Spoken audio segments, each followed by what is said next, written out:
The morning started like any other in my quiet corner of Sunnyvale Heights, California, with the sun creeping over the canyon that hugged my backyard.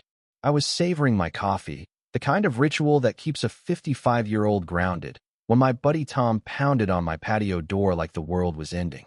His face was flushed, his eyes wild, pointing toward the canyon. "Jim, you gotta see this. It's her. She's done it again." I set my mug down, already bracing for trouble. Her could only mean one person: Margaret Voss, our HOA president, a woman whose life's mission seemed to be turning our neighborhood into her personal vision of suburban perfection, armed with a clipboard and an iron will. "What's Margaret done now?" I asked, half expecting another lecture about my mailbox's shade of taupe. "Worse than that, Jim," Tom gasped. "The fire trail. It's gone." My stomach dropped. The fire trail wasn't just a dirt path snaking along the canyon's edge. In peak fire season, with the air dry as a bone and the Santa Ana winds lurking, that 10-foot wide strip of cleared earth was our lifeline. It was where firefighters could hold the line if the canyon turned into an inferno. Old man Carter, who'd owned my place before me, used to say, "That trail's why we sleep easy when the winds howl." Margaret, apparently, hadn't gotten the memo. We bolted to the backyard, and there at Wazer wasn't. The trail, our first line of defense, had been replaced by a pristine spread of white gravel and rows of wispy, highly flammable ornamental grasses.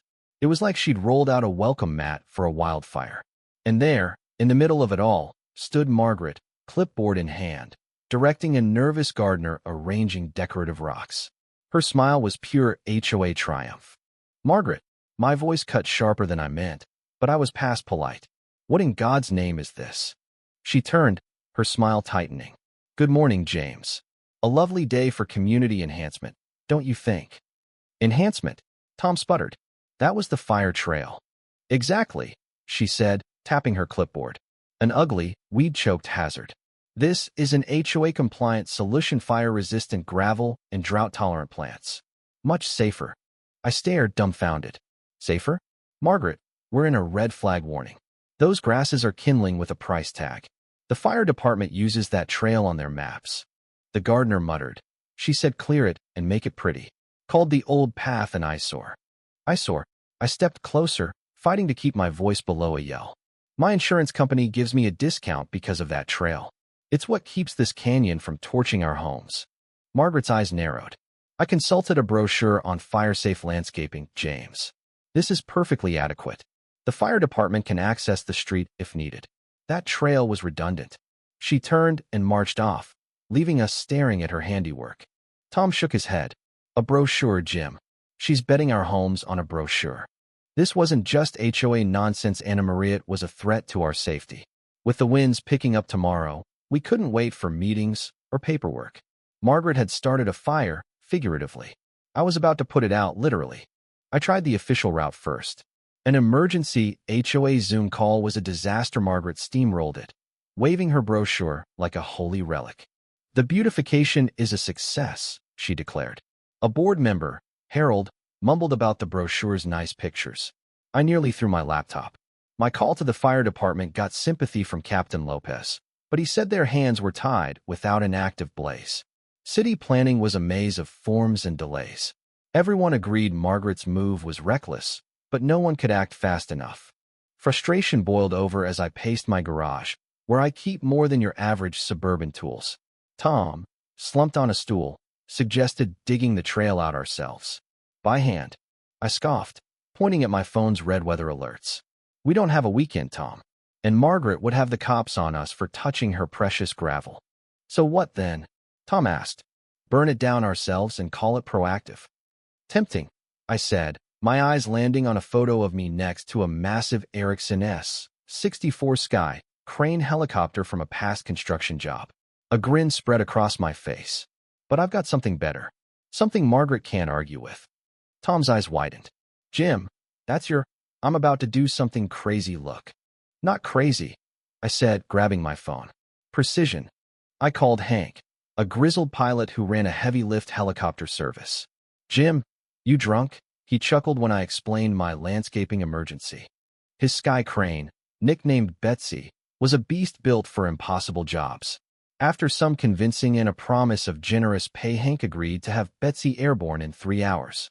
Next, I called Pete and Nate's heavy-duty landscaping. Emergency job, I told Pete. Triple rate, plus a bonus for speed and discretion. Be here by 1. Triple. Pete said.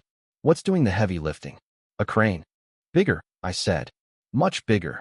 As I cleared my backyard for Betsy's landing zone, 2 police cruisers pulled up. Officers Daniels and Garcia stepped out, while Margaret, phone to ear, wailed from her porch about my illegal aircraft. I explained the situation: Margaret's reckless gravel, the fire risk, my plan for rapid restoration. Daniels, a veteran cop, looked skeptical but said, if your permits are in order and no laws are broken, we'll just watch.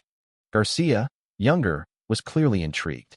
By 1 p.m., the air thrummed with Betsy's approach.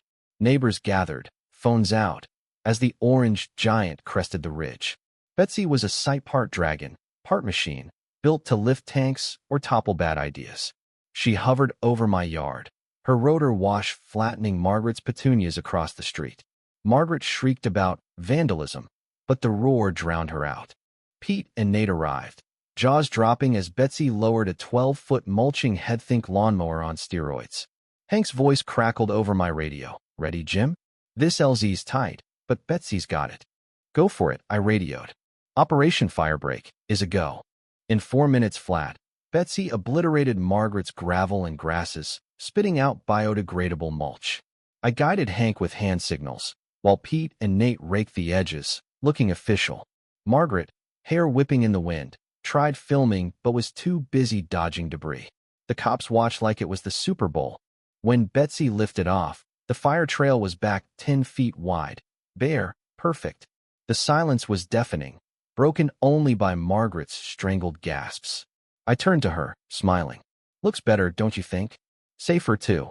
She sputtered about lawyers and the FAA, but Officer Daniels just shrugged. Seems like a firebreak to me, ma'am. No laws broken. Garcia muttered. Never seen an HOA fight settled by air support. Epic. The next day, Hank's invoice hit my inbox, worth every penny for the look on Margaret's face. The HOA's legal threats came in a fancy letter, but my lawyer, Susan, laughed them off. They've got nothing, she said. You restored a critical safety feature. The FAA cleared Hank's flight as emergency vegetation management. Sunnyvale Heights settled into a new normal. The firebreak, now called Jim's Line, is a neighborhood staple. Margaret's petunias are recovering, but her influence isn't. The HOA's quieter, with talk of new rules requiring expert input on safety projects.